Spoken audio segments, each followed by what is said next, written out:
বাবার বয়স 60 বছর এখন চলতেছে। আমার বাবা এখনো ইনকাম করে, কষ্ট করে। আমার বাবা কত কষ্ট করে।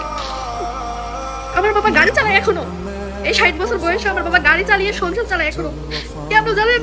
কারণ আমার বাবার কোনো ছেলে নাই, আমার বাবার বড় কোনো ছেলে নাই যে কষ্টে মানুষ করার পরেও তাকে ইনকাম করে খাওয়াবে।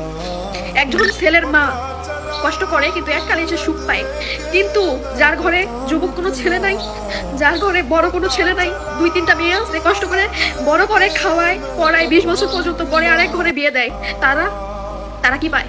তারা কিচ্ছু পায় না। হ্যাঁ, তাদেরকে সারা জীবন যতদিন বাঁচবে ততদিন কষ্ট করে ইনকাম করে খেয়ে যেতে হবে। শুধুমাত্র ছেলের মারাই ছেলেদেরকে কষ্ট করে বড় করে, 24 ঘন্টায় কয় ছেলেকে কষ্ট করে বিয়ে বড় করছে, ছেলেকে কষ্ট করে বড় করছে, বিদেশ পাঠাইছে। কেন পাঠাইছে? কেন কষ্ট করে বড় করছে? আশা ছিল ছেলে একদিন ইনকাম করে খাওয়াবে। কিন্তু মেয়ের বাবা মারা কোনো আশা করে যে মেয়ে একদিন খাওয়াবে?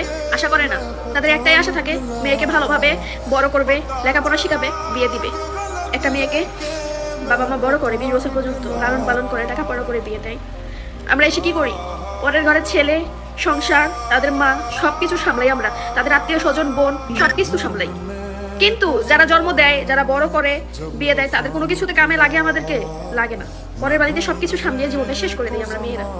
তারপরেও পরের বাড়ির মন পাই না, বুঝছেন? পরের ছেলেদেরও মন পাই না। তারপরেও তাদের মনে থাকে তাদের মারাই তাদেরকে কষ্ট করে লালন পালন করে বড় করছে। বাড়িতে যখন ফোন দেই, আব্বু কই? অমুক জায়গায়। বাড়িতে গেলে তোর মার সাথে কথা বলিস। ফোনটা কাটার পরে মনের মধ্যে একটা আক্ষেপ লাগে, কিছু না ছেলে মানুষ হয়ে জন্ম নিলাম না। 3 বোনকে বিয়ে দিছে, বড় করছে, 60 বছর বয়সে এখনো ইনকাম করে নিজের পেট চালায়।